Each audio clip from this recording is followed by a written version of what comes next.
Mesdames, Messieurs, bonjour, ravi de vous retrouver pour cette nouvelle émission Power Boost, une émission exceptionnelle puisque je suis ici en plein cœur du Pays Basque, à Saint-Palais très exactement. Alors je vous invite à découvrir le sommaire de cette émission.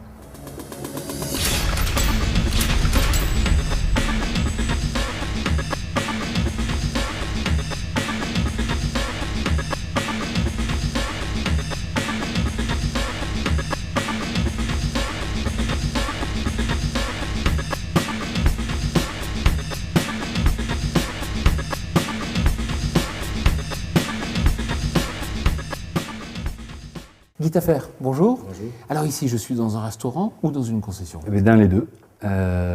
Vous êtes ici à l'intérieur d'un restaurant, bar, bien sûr, et à l'extérieur, vous avez la concession de matériel agricole. D'où est partie cette idée? Eh bien, on a observé en Espagne, avec nos clients espagnols, qu'ils aimaient beaucoup la convivialité.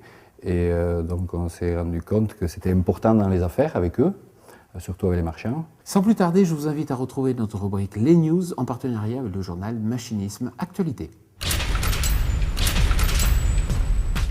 Sulky présente le dispositif automatisé Stop & Go qui ouvre et qui ferme électriquement les trappes d'écoulement de l'épandeur d'engrais. Stop & Go gère l'épandage centrifuge en fourrière, ce qui permet une économie d'engrais de 3%.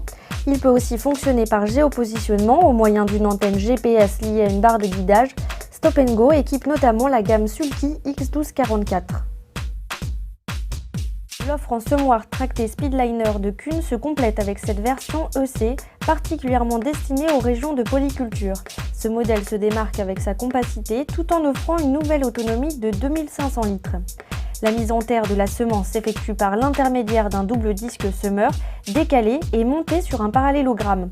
La pression réglable de 20 à 70 kg limite les risques de pianotage pendant le semis.